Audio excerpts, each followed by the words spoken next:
जय हिंद दोस्तों, यूपीएससी हिंदी में आप सभी का बहुत बहुत स्वागत है। तो जैसा कि हम लोग अपने एक श्रृंखला चल रही थी जिसमें हम लोग क्या कर रहे थे कि पीवाईक्यू के बेसिस में जो इम्पोर्टेंट टॉपिक्स हैं जिसमें अधिकतर गलतियां हो जाती हैं, उनको हम लोग अलग से कर रहे थे। तो उस श्रृंखला में ये आज वाला लेक्चर दूसरा लेक्चर होगा। पहले वाले में हम लोग जो भी मिलिट्री एक्सरसाइजेज वगैरह कर रहे थे उसको हम लोगों ने देख लिया है ना। और अगर आपने वो वीडियो नहीं देखा है तो आप जाके हमारे इसी चैनल पर उसको देख के आइए और कमेंट में बताइएगा कि वीडियो कैसा लगा। तो आज का जो है हम लोग जो भी कन्वेंशंस हैं, जो भी इंटरनेशनल ट्रीटीज़ हैं, इससे एनवायरनमेंट से रिलेटेड काफ़ी डिमांड में थी कि इसको करवा दिया जाए। कमेंट सेक्शन में आप लोग आगे भी बताते रहिएगा कि हम लोग किस टॉपिक्स पे लेके आएँ, तो उसपे भी बनाएँगे हम लोग। तो क्योंकि ये इम्पोर्टेंट इस वजह से भी कि हर साल अभी मैं आप लोग को प्रूफ भी दिखाऊँगा, हर साल 3 से 4 प्रश्न इससे श्योर शॉर्ट आ रहे थे यूपी पीसीएस में और अदर एग्ज़ाम्स में भी। तो यूपी पीसीएस प्री के क्वेश्चंस को पहले हम लोग करेंगे, फिर जितने भी कन्वेंशंस वगैरह हैं, उनमें जो-जो इम्पोर्टेंट पॉइंट है, कन्वेंशंस बहुत सारे हैं उसमें और जानने की भी चीज़ें बहुत सारी हैं। लेकिन जो उसमें इम्पोर्टेंट है, हम लोग सिर्फ़ और सिर्फ़ उसको देखेंगे। तो चलिए बिना देरी किए शुरू करते हैं। तो पहला क्वेश्चन 2022 में जो आया था, वो था कि Montreal protocol is related to, यानी कि मॉन्ट्रियल प्रोटोकॉल का संबंध किससे है? तो climate change, protection of ozone layer, prevention of desertification या कंजर्वेशन ऑफ वेटलैंड। कमेंट में आप लोग उत्तर देते चलेंगे साथ-साथ में। तो इसका सही उत्तर था बी, यानी कि प्रोटेक्शन ऑफ ओजोन लेयर। ठीक है? पेन चल जाए। हाँ, चल गया। तो बी टिक भी मार दे रहे हैं। इसकी पीडीएफ हमारे Telegram channel UPSC Hindi for CS पे आप लोगों को मिल जाएगी, तो वहां से आप लोग इसको डाउनलोड कर लीजिएगा। अगला प्रश्न था 2022 में ही कि which of the following conventions is related to the protection of endangered species. मतलब कि इंडेंजर्ड स्पीसीज के प्रोटेक्शन से रिलेटेड कौन सा इसमें से कन्वेंशन है? तो रामसर, साइट्स, बसल कन्वेंशन या स्टॉकहोम कन्वेंशन। तो सही उत्तर इसका था साइट्स। साइट्स कन्वेंशन इसका सही उत्तर था। 2022 में ही तीसरा प्रश्न जो था वो था कि the Kyoto protocol is associated with which of the following, यानी कि इनमें से किस से एसोसिएटेड है अपना क्योटो प्रोटोकॉल। तो protection of biodiversity, reduction of green house gases, conservation of wetland या प्रोटेक्शन ऑफ ओजोन लेयर। तो सही उत्तर इसका था reduction of green house gases, यानी कि कौन सा क्योटो प्रोटोकॉल है? Reduction of green house gases से रिलेटेड। अगला प्रश्न आता है 2021 में पूछा गया है कि which country withdrew from the Paris Agreement on climate change and later rejoined। मतलब कौन सा देश है जिसने पेरिस अग्रीमेंट को पहले तो छोड़ दिया था कि उसके मना कर दिया था कि हम मनबे नहीं करेंगे, और फिर जब सरकार पलटी तो उसने फिर से ज्वाइन कर लिया। तो सबको याद है, ये एकदम न्यूज में था कि जो डोनाल्ड ट्रंप साहब थे उन्होंने क्या किया कि मना कर दिया कि हम नहीं मानेंगे, लेकिन जब जो बिडेन की सरकार आई 2021 में तो फिर से इन्होंने क्या किया कि इसको रिज्वाइन कर लिया। तो यूएस से इसका सही उत्तर हो जाता है।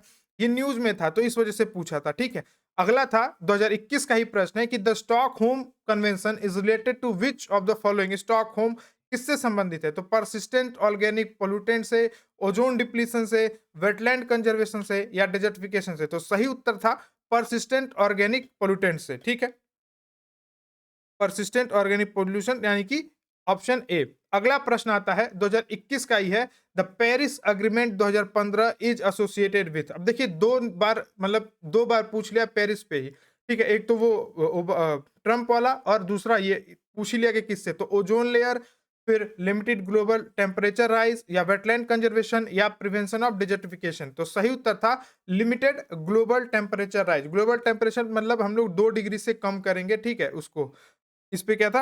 Limited global temperature rise. ठीक है, तो सही ऑप्शन था ऑप्शन बी। तो इसको आप लोग उत्तर देते चलिएगा कमेंट में, जैसे जैसे ऑप्शन और वो सुन रहे हैं उत्तर देते रहिएगा। तो और ये भी ध्यान रखना है कि न्यूज में जो भी रहेगा, ठीक है, जितना न्यूज में रहेगा वो सबको अच्छे से ध्यान देना है। तो अगला प्रश्न आता है हमारा 2020 का है, जो कि है the convention on biological diversity was signed in which of the following cities. New York, Nairobi, Rio de Janeiro या जोहान्सबर्ग। तो सबको पता है, इसको बताने की जरूरत नहीं है, बच्चों को पता है कि कौन है। तो रियो डी जेनेरियो इसका सही उत्तर था। अगला है the Basel convention is related to the control of. मतलब बेसल कन्वेंशन जो है किसके कंट्रोल या रोकथाम से संबंधित है? तो air pollution, transboundary movement of hazardous waste, biodiversity conservation या ग्रीन हाउस गैस इमिशन। तो सही उत्तर था इसका ऑप्शन बी, यानी कि transboundary movement of hazardous gas, यानी कि बी। ठीक है, तो इसको आप लोग देखते चलिए, जल्दी जल्दी इसलिए करा रहे हैं क्योंकि पीवाईक्यू हमने ऑलरेडी डिस्कस कर रखा है। ये बस रेफरेंस के लिए कि ऐसे क्वेश्चंस पूछे जाते हैं, एक बार दोबारा से आप लोग का रिवाइज हो जाए। ठीक है, आते हैं अगले प्रश्न पे। 2020 में पूछा है the UNF triple C united nation framework convention on climate change was adopted on which year, किस साल इसको अडॉप्ट किया गया था। ध्यान दीजिएगा कि अडॉप्ट ईयर और किस साल ये हुआ था उसमें अंतर होता है। तो 1992 इसका सही उत्तर था। 1992 इसका सही उत्तर था। ठीक है, अगले प्रश्न में आते हैं। The Ramsar convention is related to, Ramsar किससे रिलेटेड है, सबको पता है एकदम रामसर किससे रिलेटेड है। तो ozone depletion, wetland conservation, climate change या डेजर्टिफिकेशन कंट्रोल। तो सही उत्तर इसका था वेटलैंड कंजर्वेशन। बस आप लोग रिवाइज करते चलिए, ठीक है, ये बार बार इन्हीं सब पे घुमा घुमा के पूछता है।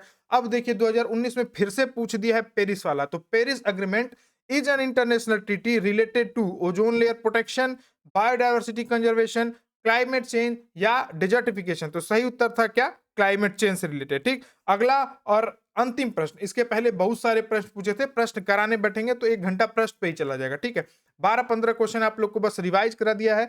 इन पॉइंट्स को ध्यान में रखते हुए कि जिस जिस पे क्वेश्चन पूछ रहा है हम लोग आगे पढ़ेंगे। ठीक है, तो the मिनीमाटा convention is associated with which pollutant. तो सही उत्तर इसका क्या था, लीड, मरकरी, सल्फर या कार्बन डाइऑक्साइड में से बताना था। तो सही उत्तर था इसको मरकरी। एम से मिनीमाटा, एम से मरकरी। जापान में हुआ था ये। ठीक है, जापान में मरकरी से बहुत लोग परेशान हो रहे थे, पीड़ित हो रहे थे, बीमारी ग्रस्त हो रहे थे। ठीक है, अब शुरू करते हैं हम लोग क्या, मेन चीज। ये तो था बस एज एग्जांपल कि ऐसे आपको पढ़ना है। शुरू करेंगे हम लोग क्या, कन्वेंशंस के बारे में। तो सबसे पहले आता है साइट्स। नाम क्या है, नोट करने की जरूरत नहीं है, बस वीडियो सुनते रहिए, पीडीएफ आप लोग को उपलब्ध कराई जाएगी। तो साइट है, it is a convention of international trade in endangered species of wild fauna and flora. तो जो भी वाइल्ड फ्लोरा और फौना है, यानी कि पौधे और जीव हैं, उनसे उनके इंटरनेशनल ट्रेड से संबंधित ये था। ठीक है, साइट्स। ठीक है, और ये अडॉप्ट हुआ था 1963 में अडॉप्ट हुआ था और लागू हुआ था 1975 में। ध्यान देने की चीज ये है, ध्यान देने की चीज ये है कि ये लीगली बाइंडिंग है। जो भी इस पे साइन करेगा, जो भी कंट्री स्टेट जो भी इसको साइन करेगा, वो लीगली बाइंड है। ठीक है, इससे ज्यादा इसके बारे में जानने की जरूरत नहीं है। लीगली जल्दी जल्दी बता रहा हूँ, थोड़े ओट भी लटपटा जा रहे हैं क्योंकि जल्दी जल्दी के चक्कर में, और कम समय हम लोग को खत्म करना है। अगले पे आते हैं। अगला है कि रामसर कन्वेंशन। दूसरा कौन सा है अपना, रामसर कन्वेंशन है। ठीक है, इन सब के बारे में आपको पीडीएफ डिटेल वाली मिल जाएगी, अच्छे से इंपॉर्टेंट पढ़ लीजिएगा। ठीक है, रामसर कन्वेंशन है अगला। ये क्या था, इसको ये कन्वेंशन था वेटलैंड्स पे, वेटलैंड्स पे कन्वेंशन था, जैसा कि प्रश्न पूछा था आपने पे। ठीक है, तो ये चीज ध्यान रखने वाली चीज है, वेटलैंड पे था। ये ईरान के शहर रामसर में 1971 में अडॉप्ट हुआ था। तो अडॉप्ट हुआ था 1971 में। ठीक है, और लागू हुआ था 1975 में। ये दोनों दो अलग अलग चीजें ध्यान रखना है।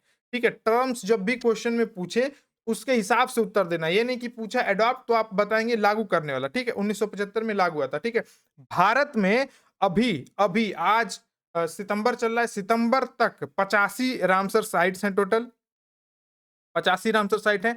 यूपी में टोटल 10 है, टोटल 10 साइट हैं यूपी में। ये चीज ध्यान में रखना, यूपी का भी पूछा था पीवाईक्यू में कि कितने साइट्स हैं यूपी में। Nagi and Nakti bird sanctuary Bihar में, इनको रिसेंटली ऐड किया गया है। ठीक है, और तवा तवा रिजर्वायर जो मध्य प्रदेश में है, तवा, जैसे जो बिहार के लोग हैं वो याद रखेंगे। नागा और नकती पूछ सकते हैं एग्जाम में कि निम्नलिखित में से कौन से साइट्स को अभी जल्दी रामसर में ऐड किया गया। तो नागा और नकती, बिहार का अगर पेपर आता है तो बिहार में पूछ देगा। तवा जो कि एमपी में है, एमपी में तवा है। ठीक है, सबके घरों में होता है, किचन में होता है तावा। तो ये तवा जो है एमपी में है, ये लेटेस्ट है, 85वां है अपना। ठीक है, 85वां। अगले पे आते हैं। अगला कन्वेंशन है अपना तीसरा, बॉन कन्वेंशन। ठीक है, कुछ अगर वीडियो में ये लग रहा होगा आपको कि बहुत तेज बता दे रहे हैं, थोड़ा आराम से, तो उस पे आप लोग कमेंट के बताइएगा। अगले वीडियो में हम लोग कोशिश करेंगे कि इसको सही से करें। ठीक है, तो बॉन जो है माइग्रेटरी बर्ड, ठीक है, बर्ड स्पीसीज पे कन्वेंशन है, माइग्रेटरी बर्ड्स पे है। ध्यान में रखना है, माइग्रेटरी मतलब जो प्रवासी पक्षी होते हैं जो एक जगह से दूसरी जगह माइग्रेशन करते हैं, माइग्रेटरी बर्ड्स पे है। ठीक है, बॉन कन्वेंशन, बी से बॉन, बी से बर्ड, तो ये याद रखना है, बॉन कन्वेंशन। ठीक, 1979 में अडॉप्ट हुआ था, ये 1979 में अडॉप्ट हुआ था और फोर्स में आया था 1988 में, 1988 में। ठीक है, तो ये चीज ध्यान रखना है। अगले पे आते हैं अपना कौन सा, वियना। ये सब, ये जो बॉन है और वियना अभी तक पूछा नहीं है एक भी बार कहीं पे, तो आप इसको थोड़ा सा इग्नोर कर सकते हैं, लेकिन इतना भी नहीं कर देना है कि उसके बारे में पढ़े ही ना, तो बस पढ़ते चलते हैं। अगला है वियना कन्वेंशन। ठीक है, वियना जो है प्रोटेक्शन ऑफ ओजोन लेयर के लिए, ओजोन लेयर के संरक्षण के लिए वियना, वियना कन्वेंशन है। ठीक है, ओजोन लेयर के प्रोटेक्शन के लिए। बस सुनते जाइए, कान में लगा लीजिए। रोटी वोटी बनाना हो, कई लोग हॉस्टल हॉस्टल में रहते हैं तो रोटी बनाते रहिए, कुछ और काम करें तो करते रहिए, बस सुनते रहिए। तो ओजोन लेयर के लिए है वियना कन्वेंशन 1985 में। 1985 में ये अडॉप्ट हुआ था और 1988 में फोर्स में आया था। मतलब लागू हुआ था। फोर्स में आना ये मतलब कि थल सेना, जल सेना, वायु सेना जॉइन कर लिया। फोर्स में आने का मतलब कि यहाँ से फिर लागू होना शुरू हो गया। फिर आता है महत्वपूर्ण वाला मॉन्ट्रियल प्रोटोकॉल। ये इंपॉर्टेंट है, ये चीज ध्यान रखना है, बार-बार पूछता है मॉन्ट्रियल प्रोटोकॉल। तो मॉन्ट्रियल प्रोटोकॉल जो था, है ना? गर्मी बहुत है, लाइट वाइट भग गई है, एकदम पसीना दिख रहा होगा आपको और उसमें थोड़ा-सा गला-वला सूख रहा है तो बोलने में दिक्कत हो रही है, लेकिन उस पे ध्यान नहीं देना, सुनते रहना है। कई बार सुनना है, मैं कोशिश कर रहा हूँ तो आप लोग भी पढ़ सकते हैं। अगला आता है अपना मॉन्ट्रियल, ठीक है? ये किसके लिए था? ओज़ोन लेयर डिप्लेशन से रिलेटेड था, international environmental ozone layer depletion से। तो ध्यान रखना है ओज़ोन लेयर। पूछ देगा, एग्ज़ाम में क्या पूछेगा? यही पूछेगा कि मॉन्ट्रियल प्रोटोकॉल किससे संबंधित है? ध्यान से मार देखना है और ओज़ोन लेयर को टिक करके आगे बढ़ जाना है। 1987 में अडॉप्ट हुआ था ये, 1987 में अडॉप्ट हुआ था और 1989 में ये फोर्स में आया था, मतलब लागू हुआ था, लागू 1989 में। इंपॉर्टेंट चीज एक और है जो कि ध्यान रखना है, it is also legally binding. मतलब जो साइन करेगा उसको मानना पड़ेगा। It is also legally binding. Legally binding का मतलब ये होता है कि मानना पड़ेगा, हालांकि अपने रूल्स, जो गवर्नमेंट के रूल है वो अलग हो सकते हैं, ठीक है? तो लीगली बाइंडिंग होता है, मानना पड़ेगा। फिर आता है छठवां। छठवां कौन सा? बेसल कन्वेंशन, जो कि क्वेश्चन में है, पीवाईक्यू में आप लोग देखे, इसमें पूछा हुआ है, तो आगे भी पूछ सकता है, तो इसको इग्नोर नहीं कर सकते हम लोग।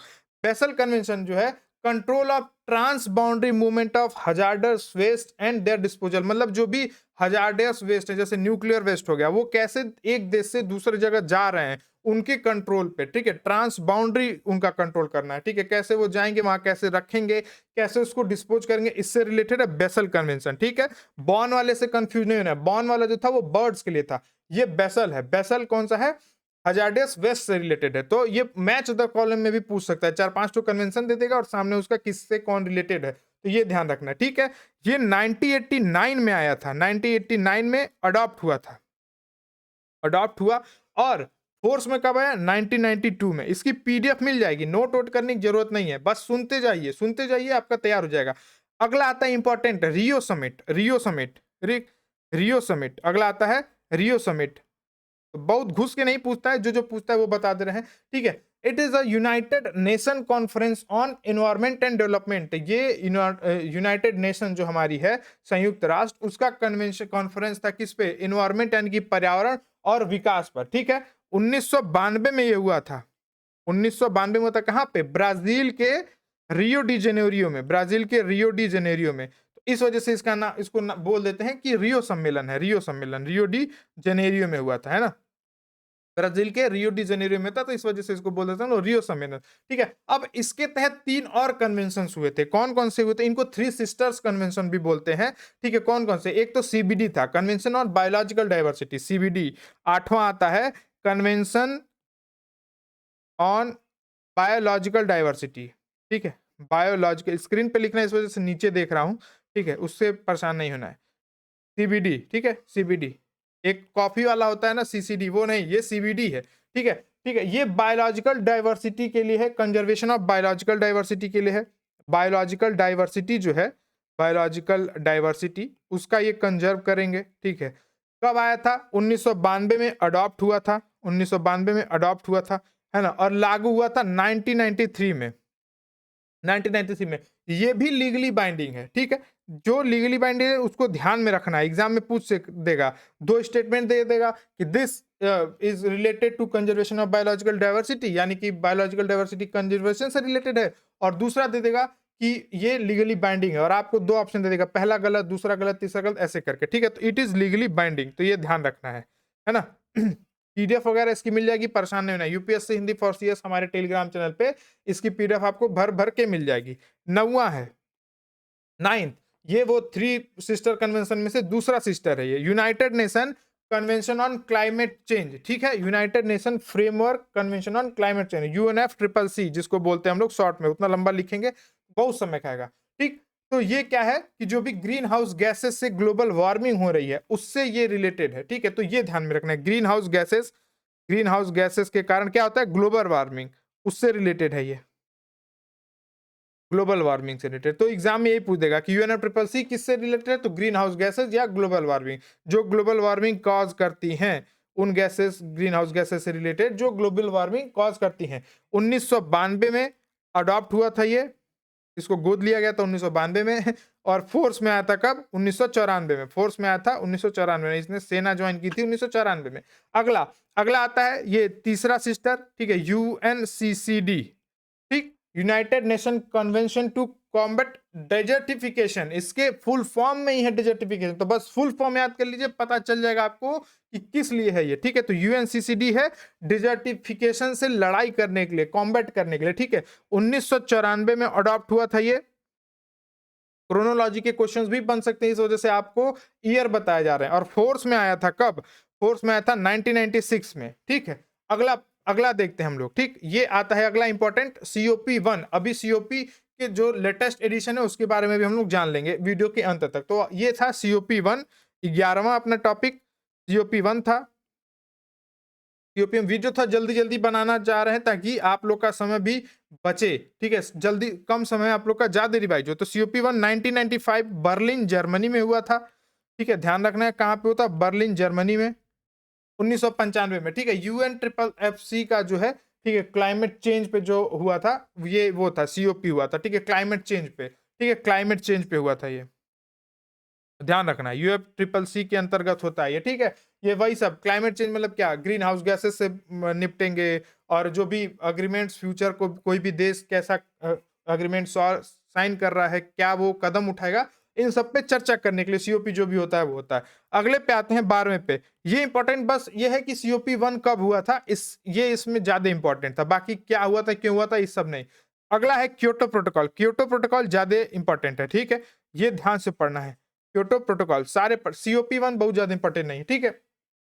ये एक इंटरनेशनल प्रोटोकॉल है, किसके लिए? ग्रीन हाउस गैस इमिशन को रोकने के लिए, यानी कि कम करने के लिए। रोक तो एकदम नहीं सकते क्योंकि सब बंद तो कर नहीं देंगे हम लोग, तो उसको कम करने के लिए, reduce green house gases, reduce green house gas के लिए, ठीक है, ग्रीन हाउस गैस रिड्यूस करने के लिए, ठीक है। इस राइटिंग वगैरह आप नहीं जानी है, पीडीएफ साफ साफ मिलेगी समझाने के लिए। तो अडॉप्ट हुआ था 1997 में, है ना, अडॉप्ट हुआ था 1997 में, और फोर्स में आया था 2005 में।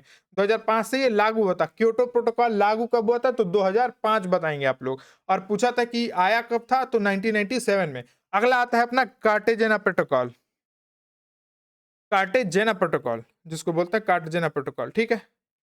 ये है अपना 12वां, ठीक है। लगभग हम लोग 25 के करीब आज डिस्कस कर देंगे, और इसके बाहर एक प्रश्नवा नहीं पूछेगा, ये गारंटी है एकदम, ठीक है। तो ये किसके था? ये भी ग्रीन हाउस गैस के, सॉरी ग्रीन हाउस तो वो था क्योटो वाला था, ये था कन्वेंशन ऑन बायोलॉजिकल डाइवर्सिटी, जैसा कि उसमें पूछा था, ठीक है, बायोलॉजिकल डाइवर्सिटी के लिए था, है ना।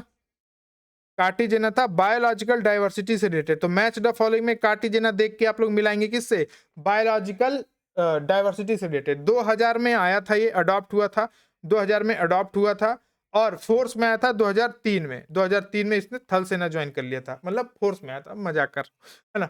इतना लंबा जल्दी जल्दी बोलते बोलते और इतना जो है थोड़ा बहुत हंसी मजाक चलता है। अगला आता है स्टॉकहोम। स्टॉकहोम, शर्लॉक होम्स नहीं, स्टॉकहोम, स्टॉकहोम कन्वेंशन, है ना। शर्लॉक होम्स एक जासूस थे। तो स्टॉकहोम जो है ये इंपॉर्टेंट आ जाता है, पूछ देता है किसके लिए था, तो परसिस्टेंट ऑर्गेनिक पोल्यूटेंट, पीओपी जिसको बोलते हैं, परसिस्टेंट ऑर्गेनिक पोल्यूटेंट्स के लिए है, ठीक है। परसिस्टेंट ऑर्गेनिक पोल्यूटेंट्स के लिए है स्टॉकहोम, पीओपी बोल देते हैं, ठीक, पीओपी के लिए है ये, ठीक है। 2001 जेनेवा स्विट्जरलैंड में ये अडॉप्ट हुआ था। 2001 जेनेवा स्विट्जरलैंड में, जेनेवा स्विट्जरलैंड में, ठीक, स्विट्जरलैंड में अडॉप्ट हुआ था, और 2004 से ये लागू हुआ था। क्या होता है ना कि लोग साइन कर देते हैं, फिर उस पर और थोड़ा बहुत चर्चा करते हैं, और फिर वो इसको अडॉप्ट करते हैं, मतलब फोर्स मिलाते हैं, लागू करते हैं। इस वजह से कभी भी देखेंगे तो अडॉप्टेशन ईयर और लागू करने का ईयर हमेशा अलग अलग है। 15वां अपना आता है, 15वां अपना आता है यूएन रेड, REDD, रेड वो लाल वाला रेड है, ये दूसरा, ठीक है। तो ये किसके लिए था? कि हम लोग क्या करेंगे, इमिशन को कम करेंगे, डिफॉरेस्टेशन को कम करेंगे, और जो भी फॉरेस्ट की डिग्रेडेशन हो रही है, ठीक है, जो गिरावट हो रही है फॉरेस्ट में, उसको कम करेंगे।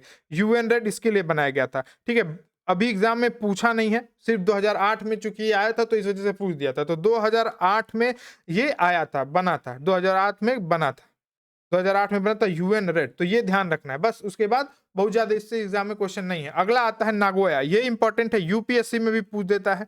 तो नागोया प्रोटोकॉल इंपॉर्टेंट है, ठीक है, जो जो इंपॉर्टेंट है वो बताते जा रहे हैं। प्रोटोकॉल इंपॉर्टेंट है, ठीक है, किसके लिए है? ये है on equitable sharing of benefit arising from, किसके लिए? जेनेटिक रिसोर्सेज से रिलेटेड, ठीक है, जेनेटिक रिसोर्सेज जो भी हैं, ठीक है, उनके लिए। और कन्वेंशन ऑन बायोलॉजिकल डाइवर्सिटी, तो जैसे मान लीजिए कोई जेनेटिक रिसोर्स है किसी देश के पास या फिर कहीं पे भी, तो उसको हर जो भी इसको साइन करेंगे उन सब में इक्वली डिवाइड होगा, इक्वली उससे बेनिफिट ये ले सकते हैं, इसके लिए कन्वेंशन है। जैसे क्या होता है, एक पड़ोसी घर में अमरूद का पेड़ लगा हुआ है, तो इसके तहत अगर आ जाता है नागोया प्रोटोकॉल में, तो दोनों पड़ोसी, जिसके घर में लगा है वो भी उससे अमरूद तोड़ के खा सकता है, और जो उसके घर जो बगल का है वो भी। तो कहने का मतलब ये आसान में समझाने का है, असली अमरूद के लिए ये नहीं होता है, ठीक है, ये अन्य चीजों के लिए होता है, बस समझाने के लिए।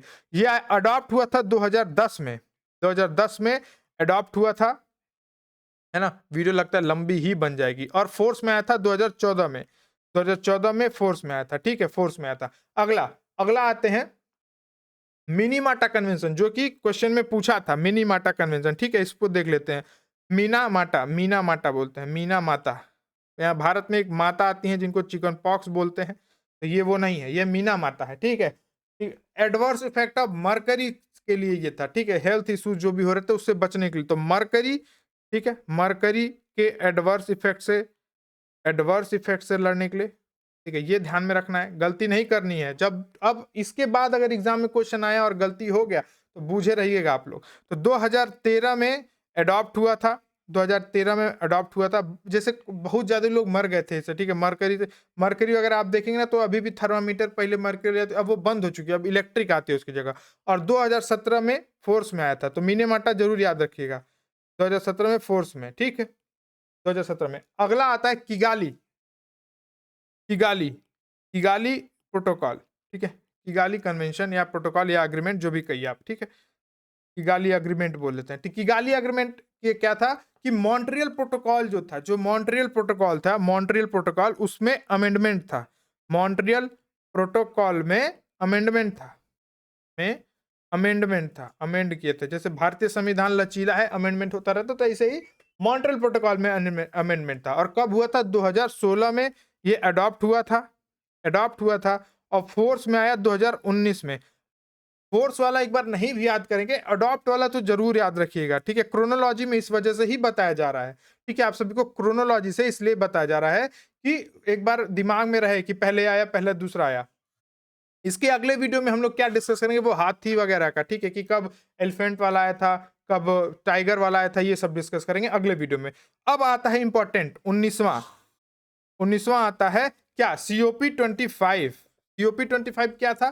ठीक है, ये UNFCCC का जो COP के मेंबर्स हैं, UNFCCC में जो भी था उससे रिलेटेड लोग मीटिंग करते हैं, ठीक है, कि क्या क्या हमने जो भी योजनाएं बनाई थी वो किस तरह से चल रही हैं, या भविष्य में और किस हिसाब से हम लोग उसको कोप अप करेंगे, ठीक है। तो COP25 UNFCCC के कन्वेंशन से रिलेटेड क्लाइमेट चेंज पर मीटिंग होती है, ठीक है। 2019 में हुई थी COP, हर साल 2 साल पे होती रहती है। अगला है 21वां COP28, ठीक है, COP28 ये रिसेंट में था, 2023 में हुआ था।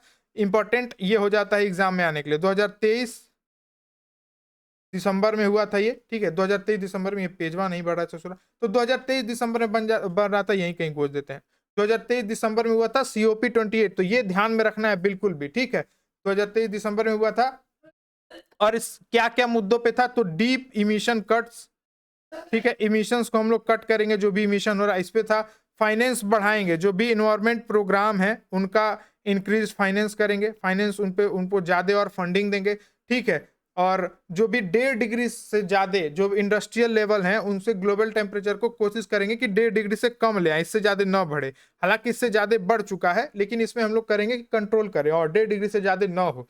उसके बाद आता है अपना 21वां, सबसे इंपॉर्टेंट है COP29। ये पूछ सकता है, ये अभी हुआ नहीं है, ये हुआ नहीं, ये 2024 में होगा, ये 2024 नवंबर में होगा। कहाँ पे होगा? Baku Azerbaijan. ये जब हम लोग करंट की क्लासेस कर रहे हैं, अजरबैजान में ही होगा, ठीक है। जब जो हम लोग करंट की क्लासेस कर उसमें पूछे हुए हैं, ठीक है?